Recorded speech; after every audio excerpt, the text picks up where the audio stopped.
My 7-year-old grandson hadn't spoken a single word in 3 years. Not one. But the moment his parents drove away for their anniversary weekend, little Timothy looked me straight in the eye and said, "Grandpa Ben, don't take your medicine tonight. Mommy switched your pills. She wants you to die." The bottle of blood pressure medication trembled in my hand as I stared down at the white tablets that were supposed to keep me alive. My name is Benjamin Sullivan. I'm 58 years old, and I just discovered that my own daughter-in-law was trying to murder me. Let me back up and tell you how I got here. 3 years ago, I lost my wife Dorothy to a car accident. We'd been married 32 years, and losing her felt like having half my soul ripped away. The grief was so overwhelming I could barely function for months. That's when my son Nathan suggested we all move in together, him, his wife Victoria, and their boy Timothy. Made sense at the time. I had this big house in Sacramento. Nathan was struggling with his IT consulting business, and little Timothy needed stability after losing his grandmother. Victoria had always been everything I could want in a daughter-in-law. When Dorothy and I couldn't have any more kids after Nathan, Victoria filled that gap.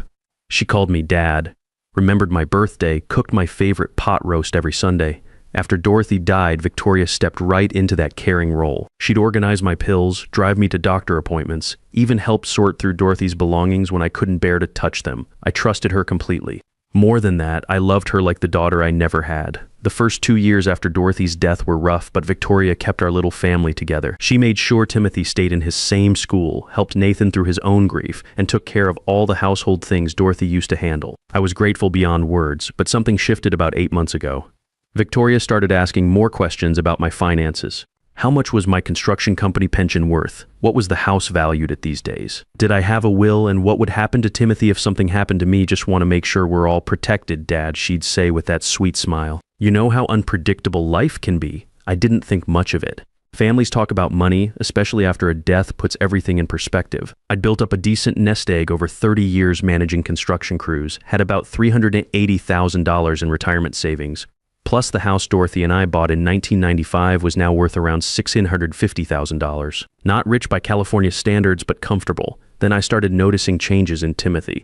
The kid had always been quiet, but after his grandmother's accident, he'd stopped talking entirely. The child psychologist said it was selective mutism brought on by trauma. Sometimes kids just shut down when they witness something terrible. But there was something else in Timothy's eyes when he looked at his mother, something that looked like fear. Victoria explained it away easily. He's just processing his grief differently than adults. The doctor says some children blame the surviving parent when they lose a grandparent. It's normal. That made sense to me. Hell, what did I know about child psychology? I'd raised one kid, and that was 30 years ago. Around the same time, I started having more health issues. My blood pressure, which had been controlled for years, began spiking unpredictably. I'd get dizzy spells, heart palpitations, episodes where I felt like I couldn't catch my breath. It's the stress and grief, doctor. Martinez explained during one of my appointments, very common in widowed men your age. We'll need to adjust your medication. Victoria was incredibly attentive during this period.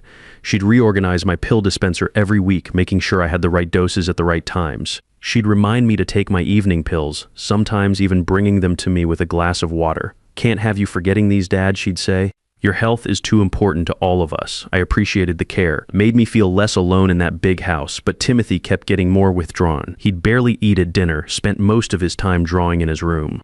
When I'd try to engage him, ask about school, suggest we throw a baseball in the backyard, he'd just stare at me with those big, worried eyes. Give him time, Victoria would say. The therapist says forcing interaction can make the mutism worse. So I gave him time, 3 years of time. The night Timothy finally spoke, Nathan and Victoria had left for a romantic weekend in Napa Valley. Victoria had been extra attentive before leaving, making sure I had a full week's worth of medications laid out in my pill organizer. It's so important you stick to the schedule, Dad, she'd said, squeezing my shoulder. Your blood pressure's been acting up lately. We can't afford any mistakes. Promise me you'll be responsible about this. I promised. Why wouldn't I? This woman had been taking care of me for 3 years. After they drove away, Timothy and I were alone in the house. I was getting ready for bed, reaching for my evening pills when I heard his small voice behind me. Grandpa Ben. I turned around, and there he was, my grandson, who hadn't spoken in 3 years, looking at me with tears in his eyes. Don't take your medicine tonight. Mommy switched your pills. She wants you to die. The words hit me like a physical blow. I actually staggered backward against the bathroom counter. I looked down at the pills in my hand, the same white tablets I'd been taking every morning and evening for months. They looked exactly like my lisinopril prescription, but Timothy's words echoed in my head. "What do you mean, buddy?" I asked, trying to keep my voice calm even though my heart was racing. "Tell Grandpa what you've seen." Timothy walked closer, his small hands shaking. For a kid who hadn't spoken in 3 years, the words came pouring out like a dam had finally burst. "I've been watching, Grandpa. I see everything, but nobody thinks I understand because I don't talk. Mommy has been switching your pills for a long time. She keeps the real ones hidden in her jewelry box and puts fake ones in your bottle." My legs felt weak. I sat down heavily on the edge of my bed. "How long, Timothy? How long has this been happening? Since Christmas? Maybe longer." She talks on the phone to a man who isn't your real doctor. She calls him Dr. Pierce. He comes to the house sometimes when you're sleeping and she pays him money from your checkbook. The room started spinning. Christmas was 8 months ago. Victoria had been systematically poisoning me for 8 months, and I'd been thanking her for taking such good care of me. "What else have you seen, buddy?" Timothy climbed up on the bed next to me.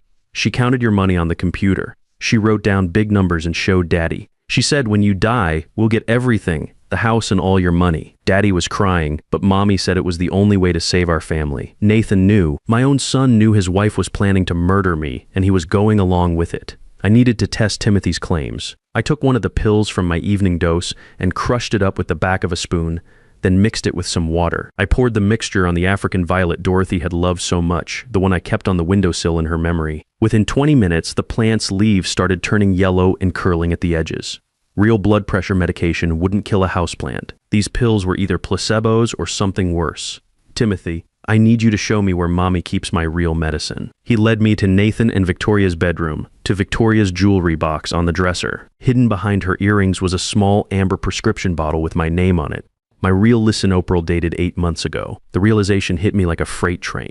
Victoria hadn't just been planning to kill me, she'd been slowly weaning me off my life-saving medication while making it look like my health was naturally declining.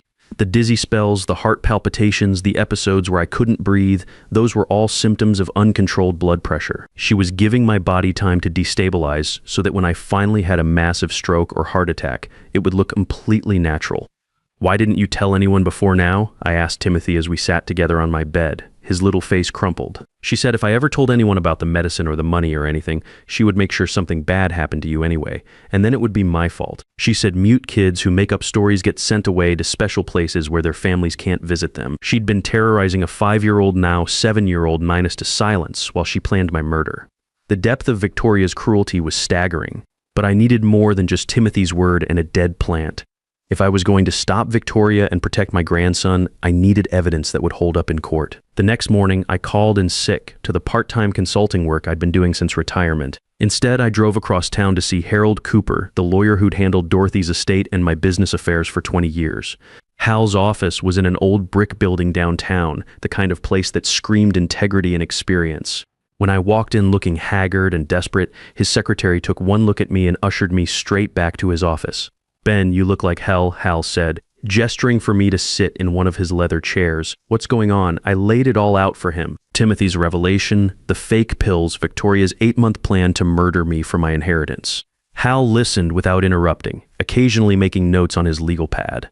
When I finished, he leaned back in his chair and rubbed his temples. "This is serious, Ben. If what Timothy says is true, we're talking about premeditated murder, elder abuse, fraud, and child endangerment. But we need solid evidence." "What kind of evidence?" "The fake pills are a start, but we need more. We need to catch Victoria in the act. Document her communications with this Dr. Pierce. Get her to admit what she's doing. The problem is, anything we gather illegally won't be admissible in court." Hal referred me to a private investigator named Eugene Foster who specialized in family fraud cases. Foster had been a detective for 25 years before going private, and he knew how to gather evidence the right way. We met that afternoon at a coffee shop near my house. Foster was a thin, intense man in his 50s who took detailed notes as I repeated my story. "First thing we need to do is get those fake pills analyzed," Foster said. "I've got contacts at a lab who can tell us exactly what's in them. Second, we need to document everything Victoria's been doing, the forged checks, the meetings with Dr. Pierce, any communications about your supposed declining health. How do we do that legally? We start with what we can observe. You're the homeowner, so you can install security cameras in common areas of your house. We can monitor your phone lines with your permission. and we can run background checks on Dr. Pierce and anyone else involved. Foster's plan would take time, at least 2 months, to build a solid case. The problem was, Victoria and Nathan were coming back from Napa in 2 days, and I had to act normal while collecting evidence that my daughter-in-law was trying to kill me. Can you do it? Foster asked. Can you pretend nothing's changed while we gather what we need? I thought about Timothy, about what Victoria had threatened to do to him if he ever spoke up. I thought about Nathan, weak and manipulated, but still my son. I thought about Dorothy and how she'd want me to protect our grandson. Yeah, I said I can do it. When Victoria and Nathan returned from Napa, I was ready to give the performance of my life. I had to pretend everything was normal while secretly documenting my own daughter-in-law's plan to murder me. Foster had worked fast during those 2 days. He'd installed tiny cameras in the kitchen, living room, and hallway, places where Victoria might feel comfortable talking freely. He'd also set up monitoring on the house phone line, completely legal since I was the account holder. Most importantly, he'd gotten the lab results back on those fake pills. They weren't just placebos. They contained a small amount of pseudoephedrine minus a stimulant that would actually raise my blood pressure while making it look like I was taking my prescribed medication. Victoria wasn't just withholding treatment, she was actively making my condition worse. Welcome home, I said, giving Victoria a hug when they walked through the door. It took every ounce of willpower not to pull away from the woman who'd been slowly killing me for 8 months. How are you feeling, Dad? Victoria asked, studying my face with what I now recognized as clinical interest. Any episodes while we were gone? Chest pain? Dizziness? I'm fine, I said. Timothy and I had a quiet weekend. Just watched some old movies and ordered pizza. Victoria glanced at Timothy, who was sitting quietly at the kitchen table with his coloring books. He'd gone back to his silent routine, but now I understood it was protective camouflage. Did you remember to take your medications? Victoria pressed. Every morning and evening, just like you showed me. She smiled, but I caught the flash of disappointment in her eyes. She'd been expecting me to be sicker by now. Over the next few weeks, I established a careful routine.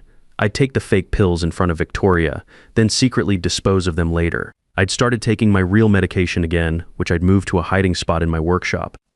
My actual health began improving almost immediately. No more dizzy spells, no more heart palpitations. But I had to pretend I was getting worse. It was like directing my own death scene. I'd complain about fatigue, grip my chest occasionally like I was having heart pain, make sure Victoria saw me struggling with simple tasks. The hardest part was watching her excitement grow as she thought her plan was working. Foster's investigation was turning up disturbing details. Dr. Gerald Pierce had indeed lost his medical license 3 years earlier for running a pill mill, but he was still operating under the radar. Foster found records of Victoria meeting with Pierce at a medical office that was supposed to be vacant. He'd been paid $5,000 in cash over 8 months. Money Victoria had been taking from my checking account in small amounts I wouldn't notice. The background check on Pierce also revealed he'd been involved in 2 previous suspicious deaths, elderly patients who died of natural causes while under his unofficial care. Both families had received large insurance payouts.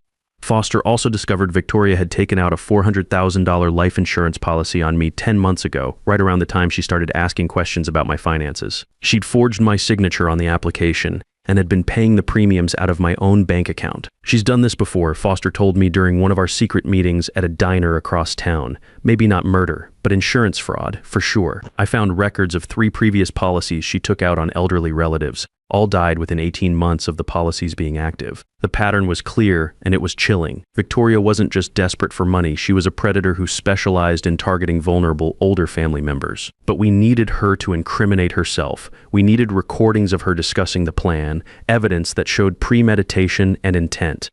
The breakthrough came 6 weeks into the investigation. Victoria got careless during a phone call with Dr. Pierce, and our monitoring equipment caught every word. He's not declining fast enough. Victoria's voice came through crystal clear on the recording. It's been 8 months. Shouldn't he be showing more serious symptoms by now? These things take time, Pierce replied. His body is fighting the blood pressure spikes. We might need to increase the pseudoephedrine dosage or add something else to the mix. Like what? A mild blood thinner. Nothing that would show up on a standard autopsy, but it would make any cardiovascular event more likely to be fatal. Do it? Nathan's getting suspicious about why I'm so interested in his father's health. He keeps asking why I'm always checking on Ben, always organizing his medications. We need to move this along before he starts asking the wrong questions. Give me another month. If we push too hard too fast, it won't look natural. 1 month, Pierce. After that, I don't care if it looks suspicious. I need that insurance money. Foster and I listened to that recording 3 times. We had her discussing the murder plot, mentioning the forged insurance policy, and talking about previous attempts on my life.